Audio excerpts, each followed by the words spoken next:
जरा सोचो, अचानक से तुम्हारे कमरे में रखे बेजान खिलौने जिंदा हो उठें और तुम्हारी जान के दुश्मन बन जाएं। कुछ ऐसा ही होता है हमारी आज की कहानी में। कहानी की शुरुआत में हम एक कातिल को देखते हैं जिसका नाम है रेनशॉ।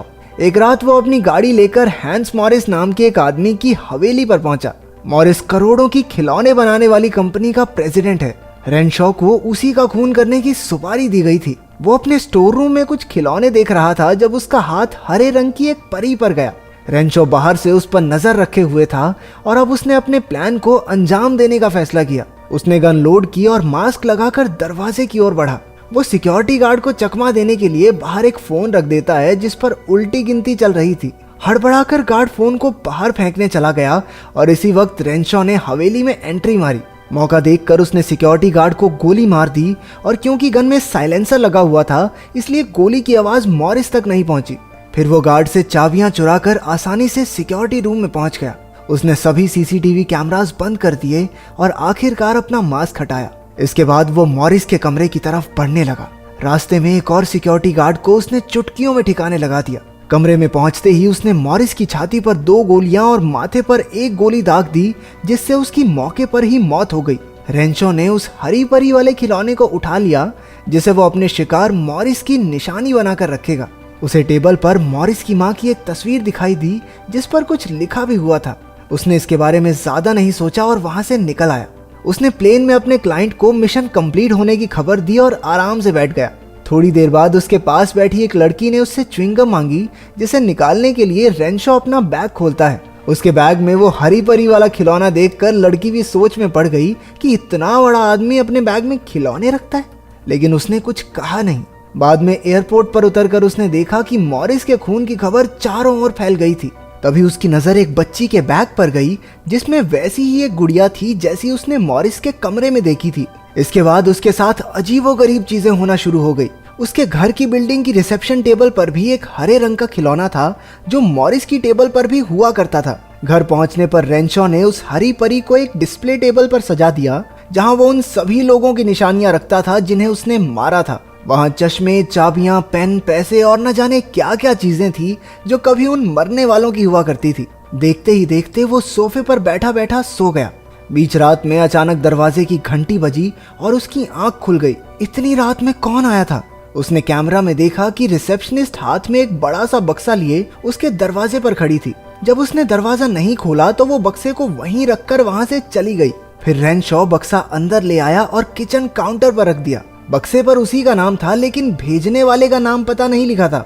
हालांकि उस पर सिग्नेचर किए हुए थे जो हूबहू मॉरिस की मां के सिग्नेचर जैसे लग रहे थे। पहले तो रेनशॉ ने सोचा कि बक्से को फेंकने में ही भलाई है, लेकिन फिर वो उसे खोलने से खुद को रोक नहीं पाया। वो बेहद बारीकी से रैपर उतारने लगा।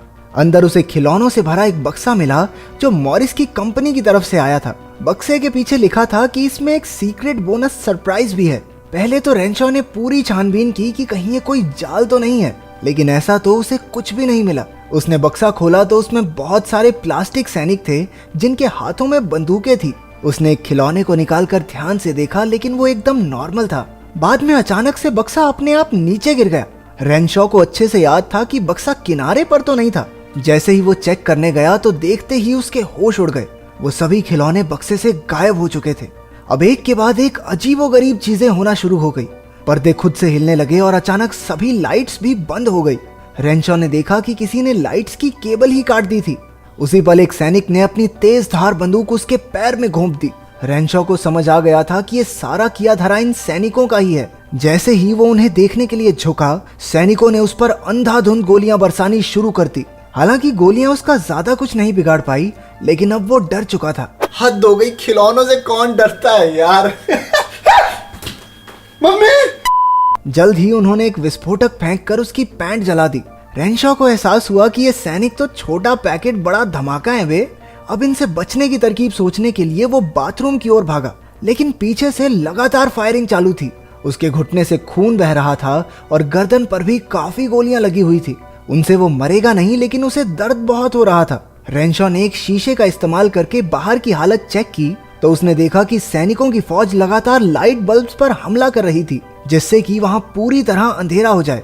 तभी अचानक उन्होंने उसके शीशे को एक मिसाइल से उड़ा दिया। अब रेनशॉ भी गुस्से से भर चुका था। वो तेजी से अपने कमरे में गया और बंदूक निकाल ली।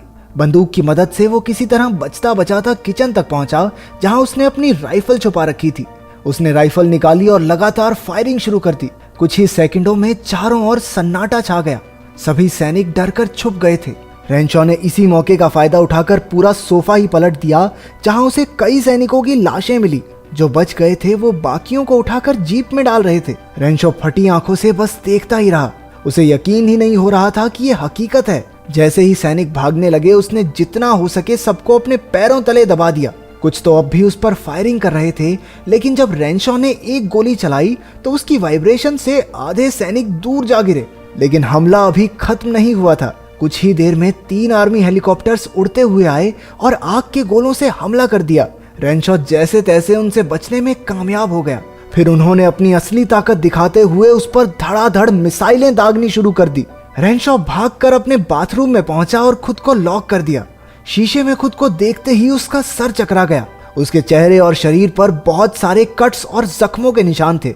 उसने अल्कोहल लगाकर अपनी मरहम पट्टी करने की कोशिश की, लेकिन तभी अचानक से एक गोला दरवाजे को चीरता हुआ अंदर आ गिरा। साथ ही एक हेलीकॉप्टर अंदर आया और रेंशॉ पर हमले एक बार फिर से शुरू हो गए।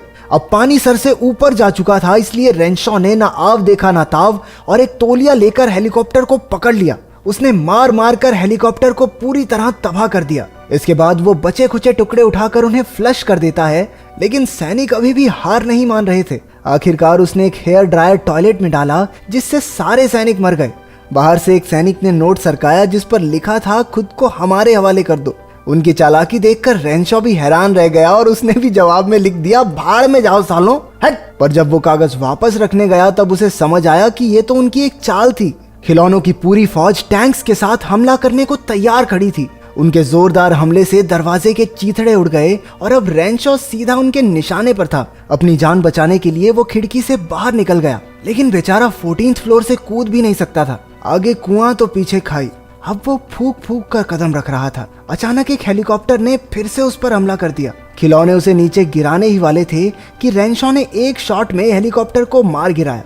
आखिरकार बालकनी तक पहुंचकर उसने चैन की सांस ली, लेकिन अंदर बैठे सैनिक खिड़की पर बंदूक ताने एकदम तैयार खड़े थे। तभी उसके दिमाग में एक तरकीब आई।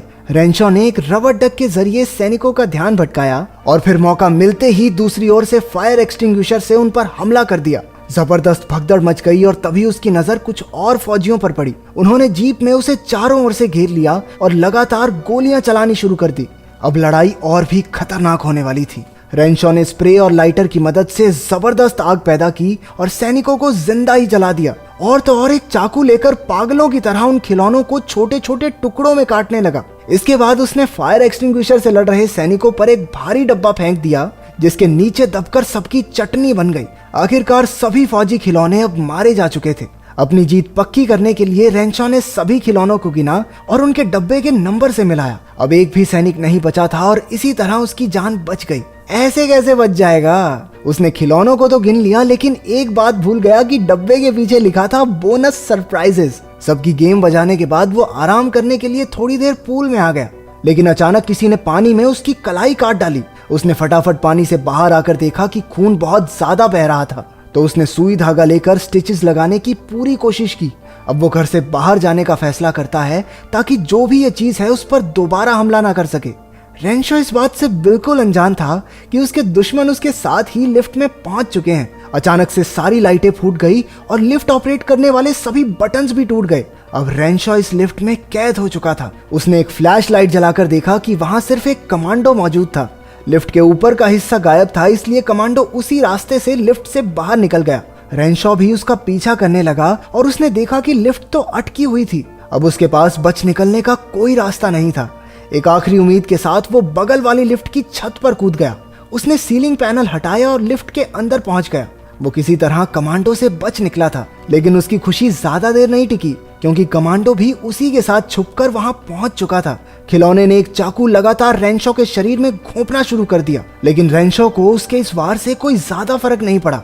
रेंशॉ ने उस खिलौने कमांडो को पकड़ा और लिफ्ट के दोनों दरवाजों के बीच में उसका सर दे दिया। रेंशॉ उसके शरीर को देखकर मुस्कुराने लगा, लेकिन जल्द ही उसे एहसास हो गया कि खिलौने की बॉडी में एक बॉम्ब लगा हुआ है। उसी पल बॉम्ब के फटने से जोरदार धमाका हुआ और रेंशॉ की लाइफ का भी दी एंड हो गया। इसके बाद हमने खिलौने के बक्से पर एक स्टिकर देखा जिस पर लिखा हुआ था कि बोनस सरप्राइज के तौर पर उसमें एक कमांडो और थर्मोन्यूक्लियर बॉम्ब अटैच था। इसी के साथ खिलौनों ने अपने मालिक की मौत का बदला ले लिया।